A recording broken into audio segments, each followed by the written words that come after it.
Bien-aimés dans le Seigneur, nous vous saluons dans le nom de notre Seigneur Jésus-Christ. C'est encore moi, votre humble serviteur, le prophète Nathan Odimba. Je viens vous parler de la part du Seigneur. Je salue la grande famille de Barzilai, la nouvelle cité de David. Je salue le pasteur, le bishop Zachary Kabengele. Je salue la grande communauté et tous les serviteurs de la nouvelle cité de David. Et je souhaite aussi le joyeux anniversaire à tous les fils de la grande famille de Barzilai. C'est comme nous vous avons toujours dit que chaque dimanche, chaque week-end, nous aurons quelque chose à partager avec vous ensemble. Acceptez encore qu'en ce jour que nous puissions partager une parole de foi, une parole d'encouragement, une parole qui va vous réconforter. Mais je ne commencerai pas d'emblée de cette façon. J'aimerais saluer tous ceux qui me connaissent ici aux États-Unis, qui me connaissent en Europe, qui me connaissent en Allemagne, qui me connaissent en Angleterre, qui me connaissent en République démocratique du Congo, mon pays, qui me connaissent en Angola, qui me connaissent au Congo-Brazzaville, qui me connaissent partout ailleurs. Laisse que le nom de l'Éternel, le Dieu capable, le Dieu de mon appel, vous bénisse abondamment. Tendre Père, j'aimerais te consacrer ce moment au nom de Jésus-Christ. Nous voulons te dédier ce moment afin que tu sois Dieu avec nous. Nous voulons partager cette parole avec ton peuple. Seigneur, la Bible dit que l'homme seul ne peut rien, mais avec toi nous pouvons tout. Dieu capable. Je sais qu'il y a quelqu'un qui a un problème. Je sais qu'il y a quelqu'un qui est choqué. Je sais qu'il y a quelqu'un qui se pose des questions. Mais fais en sorte que cette parole trouve place dans les cœurs d'une femme. Trouve place dans les cœurs d'un frère. Puisse guérir le grand problème que porte mon frère, les grands problèmes que porte ma soeur. Dans le nom puissant de Jésus-Christ, j'ai ainsi prié et je dis Amen.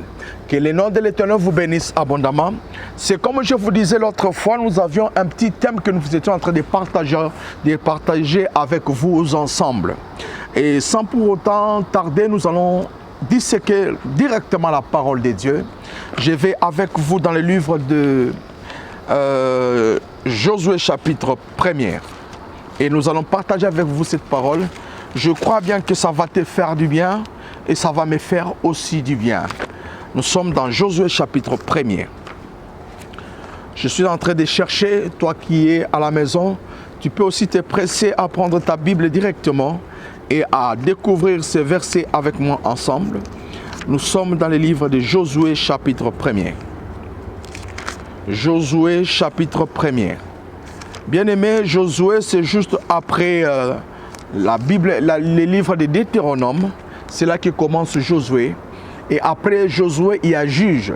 C'est-à-dire que Josué est entre les deux. Si tu peux les découvrir facilement, ça serait mieux pour que tu sois aussi connecté ensemble avec nous. Que le nom de l'Éternel vous bénisse abondamment. La Bible dit ceci au premier chapitre. Après la mort de mon serviteur, après la mort de Moïse, serviteur de l'Éternel, l'Éternel dit à Josué, fils de Nun, serviteur de Moïse, Moïse, mon serviteur, est mort. Maintenant, lève-toi, passe ce Jourdain, toi et tout ce peuple, pour entrer dans le pays que je donne aux enfants d'Israël. Tout lieu que foulera la plante de ton pied, je vous le donne, comme je l'ai dit à Moïse. Vous aurez pour territoire depuis le désert et le Liban jusqu'au grand fleuve, le fleuve de l'Euphrate, tous les pays des Étiens et jusqu'à la grande mer vers le soleil couchant. Nul ne tiendra devant toi tant que tu vivras. Je serai avec toi comme j'ai été avec Moïse. Je ne te délaisserai point, je ne t'abandonnerai point. Fortifie-toi et prends courage, car c'est toi qui mettras ce peuple en possession du pays que j'ai juré à leur père et leur donner. Fortifie-toi seulement et aie bon courage en agissant fidèlement selon toute la loi que Moïse, mon serviteur, t'a prescrit. ne t'en détourne ni à gauche ni à droite, afin de réussir dans tout ce que tu entreprendras.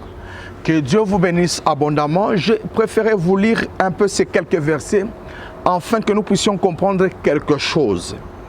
Il y a des préalables dans ce chapitre comme nous venons de lire avec vous ensemble. Mais comprenez que ce soir, nous allons utiliser au moins 2 chapitres qui vont nous réconforter. Mais ici, en guise d'introduction, j'aimerais dire ceci, bien-aimé. Moïse a été le prophète de l'Éternel.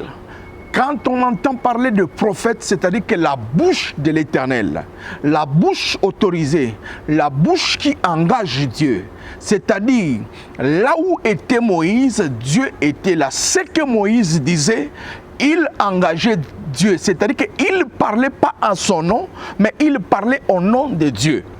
Et la Bible dit que Moïse qui a fait des grandes choses avec Dieu, Moïse qui a accompli des grandes choses avec Dieu, Dieu a fait en sorte que il puisse les retirer parce que la Bible dit ceci, chaque chose a son temps. Il y a un temps de naître et il y a un temps de mourir. Et quand Dieu appelle, retire Moïse sur la terre, il fait appel à Josué. Josué était serviteur aux côtés de Moïse. Et Dieu a fait que c'est Josué qui doit continuer à accompagner ou à faire la continuité de la mission qu'a fait Moïse sur la terre. Bien-aimé dans le Seigneur, pendant que Dieu appelle Moïse, appelle Josué, Dieu prend l'alliance qu'il avait faite avec Moïse, il va les donner à Josué. Et voilà ce que Dieu rappelle à Josué. Il dit que mon serviteur Moïse n'est plus. Mon serviteur Moïse est mort. Mais voilà, lève-toi maintenant et c'est toi qui feras entrer ce peuple dans la terre promise, la terre que j'avais promis à Moïse. C'est-à-dire que tout ce que Dieu avait dit à Moïse, Dieu va le confier à Josué. Et maintenant, Dieu commence à réconforter Josué. Dieu commence à encourager Josué. En quelque sorte, il voulait dire, voilà que dans ton parcours ministériel, tu rencontreras des difficultés, tu rencontreras des problèmes. Mais prends courage, fortifie-toi et va de l'avant. C'est comme ça que Dieu a commencé à encourager Josué. C'est comme ça que Dieu a commencé à dire, Josué, va. J'aimerais dire à quelqu'un qui m'entend ce soir, tu es le Josué de ta famille. À l'instant où tu m'entends, tu es l'homme que Dieu s'est choisi maintenant. C'est de toi dont je parle. C'est toi que Dieu est en train de mandater en fait d'accomplir une mission très précise. Dieu a besoin de réaliser quelque chose de grand. Dieu a besoin d'accomplir quelque chose de plus puissant. Mais cette chose-là sera accomplie qu'avec toi. Cette chose-là sera réalisée avec toi. Écoutez bien aimé, la Bible dit ceci, je suis toujours dans Josué. L'Éternel dit à Josué et il dit, à partir du 4e verset, et je vais lire le 5e verset et le 6e verset. La Bible dit ceci, nul ne tiendra devant toi. Tant que tu vivras, je serai avec toi comme j'ai été avec Moïse. Je ne te délaisserai point, je ne t'abandonnerai point. Écoutez bien aimé, l'Éternel dit à Josué, comme je viens de faire l'alliance avec toi, première des choses, nul ne tiendra devant toi, c'est-à-dire ni la maladie, ni les difficultés, ni quoi que ce soit ne tiendront devant toi.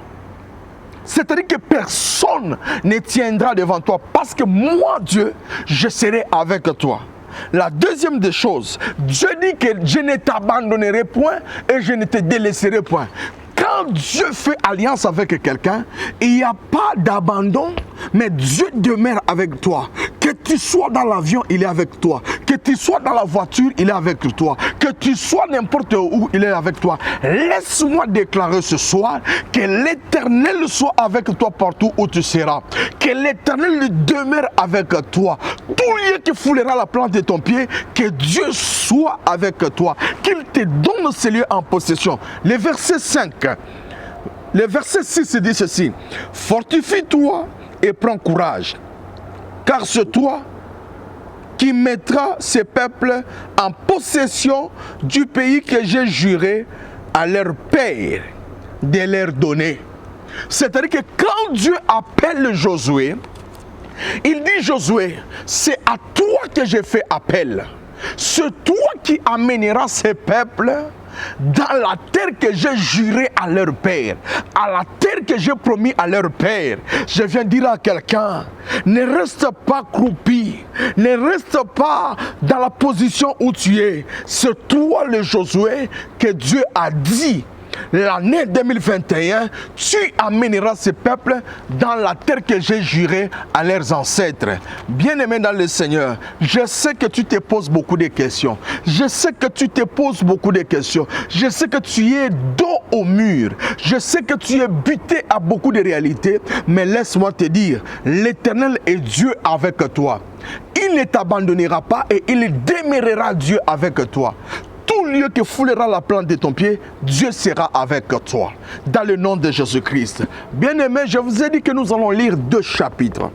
Écoutez, bien-aimés, dans le parcours avec Dieu, il est question de tenir ferme. Il est question d'être attaché à Dieu. Et vous verrez ce que Dieu est capable d'accomplir avec vous. Bien-aimés, sans oublier, nous avons dit avec vous la fois dernière que nous parlons du Jourdain. Quand Dieu appelle Josué, c'est-à-dire que Dieu dit que non, Josué, c'est toi qui traverseras le Jourdain avec ce peuple. Mais quand Dieu dit ça à Josué, il commence à prononcer des paroles. Les paroles qui sont au-dessus de la sorcellerie, les paroles qui agissent au-dessus de l'envoûtement, les paroles qui sont capables de changer les décisions du président de la République. Il dit que tu traverseras le Jourdain. Il dit que Josué, c'est toi qui traverseras ce Jourdain avec ce peuple. Ce soir, je crois qu'à travers cette parole, quelqu'un va traverser le Jourdain. Ce soir, j'ai la foi que tu traverseras le Jourdain à cause de cette parole de foi que tu es en train de recevoir ce soir. Je vais dans le livre des Actes des Apôtres, chapitre 2. Bien-aimé, je suis dans le livre des Actes des Apôtres. Actes des Apôtres, c'est un livre qui est dans le Nouveau Testament. Juste après Jean, il y a le livre des Actes des Apôtres. Pour vous qui vous battez pour chercher les Actes des Apôtres, je vous dis que c'est dans la Bible, après juste le livre de Jean, et vous allez trouver les Actes des Apôtres. Je suis en train de lire quelque chose qui va vous égayer, quelque chose qui va vous faire du bien ce soir. Et je crois bien que ça va te faire du bien là où tu es. Je suis dans le livre des Actes des Apôtres, chapitre 3. Je commence par le premier verset. La Bible dit, Jean et Pierre et Jean montaient ensemble au temple à l'heure de la prière. C'était à la 9e heure. C'était à la 9e heure. Retiens une chose, que c'était à la 9e heure. Il y avait un homme boiteux de naissance qu'on portait et qu'on plaçait tous les jours à la porte du temple, appelé la belle, pour qu'elle demande l'aumône à ceux qui entraient dans le temple. Cet homme, voyant Pierre et Jean, qui allaient y entrer leur demandant l'aumône. Bien-aimés, nous sommes dans le livre des Actes des Apôtres, chapitre 3. Je viens de lire le premier verset, le deuxième et le troisième. Je pense qu'avec le reste, je pourrais vous aider pour que vous puissiez mieux comprendre cette parole et que ça puisse un peu vous réconforter dans votre foi. La Bible dit que Pierre et Jean étaient des disciples de Jésus-Christ. Ils ont été avec lui. Ils ont vu les choses qu'il a faites. Mais ils étaient habitués à aller au temple chaque jour à midi, aller chercher la face de Dieu. Bien-aimé, laisse-moi te dire en passant, tout ce qui existe sur la terre peut pourrir. Mais il n'y a qu'une seule chose qui ne pourrit jamais, la prière. Bien-aimé, quelles qu'en soient les responsabilités qu'on peut avoir, toutes ces responsabilités peuvent se dissoudre, peuvent terminer. Mais une chose qui ne termine pas, c'est la parole de Dieu, c'est la prière. Bien-aimés, ces hommes étaient habitués à la prière. Et la Bible dit que c'était à l'heure de la prière. Ils allaient au temple pour aller prier Dieu, pour aller chercher la face de l'Éternel, pour aller parler à leur Dieu. Et la Bible dit ceci, bien-aimés, pendant qu'ils allaient à l'heure de la prière, il y avait un homme boiteux de naissance. C'est-à-dire, cet homme n'avait jamais souhaité naître ainsi. Personne ne dit que cet homme avait commis un péché.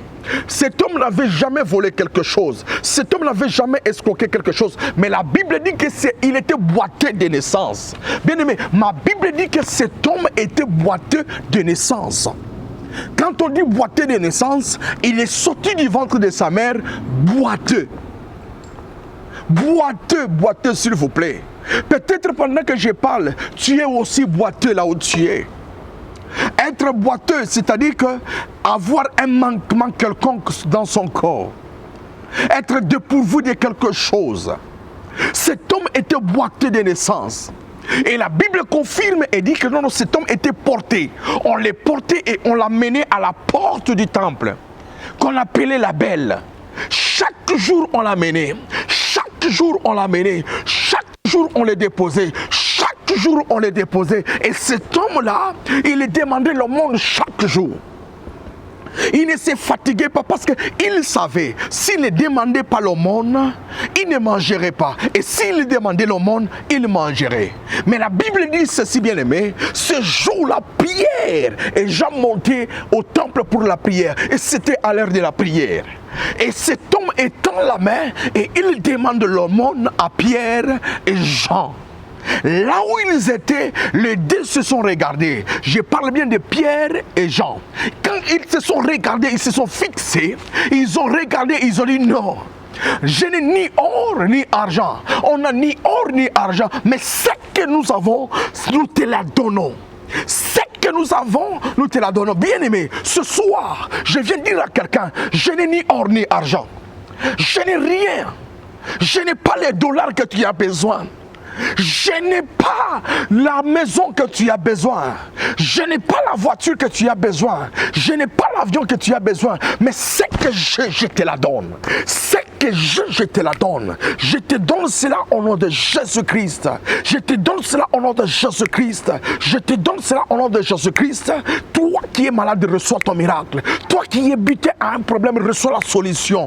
Toi qui as des difficultés, reçois la solution au nom de Jésus-Christ. La Bible dit que là où Jésus passait, il y avait des miracles. Et quand il parlait, sa parole s'accomplissait. J'ai prié pour quelqu'un ce soir. Dans le nom de Jésus-Christ, que Dieu te guérisse là où tu es. Dans le nom de Jésus-Christ, que le problème que tu as prenne fin. Je vais prier pour quelqu'un qui m'entend ce soir. Père, la Bible dit que Pierre et Jean, on leur a demandé l'aumône. Ils n'avaient pas d'aumône. Mais ils nous ont donné ce qu'ils avaient. Ce soir, je n'ai ni or ni argent. Mais ce que j'ai, c'est ce que je donne à ses frères. C'est ce que je donne à cette sœur. Dans le nom de Jésus-Christ, reçois ton miracle. Dans le nom de Jésus-Christ, reçois la solution. Dans le nom de Jésus-Christ, reçois la guérison. Dans le nom de Jésus-Christ, reçois la réponse à ta prière. Dans le nom de Jésus-Christ, que la porte qui était fermée, que cela s'ouvre. Que cela s'ouvre. Que cela s'ouvre. Que cela s'ouvre. Quel que soit, que cela s'ouvre. Quelle qu'en soit la longueur de la nuit, je dis que cela s'ouvre au nom de Jésus-Christ. Quelle qu'en soit la complicité des gens contre toi, que cela s'ouvre au nom de Jésus-Christ. Père, bénis ceux qui m'entendent ce soir. Bénis ceux qui m'écoutent ce soir. Bénis ceux qui m'écoutent de partout où ils sont. Que le ciel demeure ouvert et qu'ils soient tous bénis. Au nom de Jésus-Christ, j'ai ainsi prié et je dis Amen. Je vous salue tous, vous qui m'avez suivi. C'était votre humble serviteur, le prophète Nathan Odimba. Que Dieu vous bénisse abondamment. Au nom de Jésus-Christ, nous disons Amen.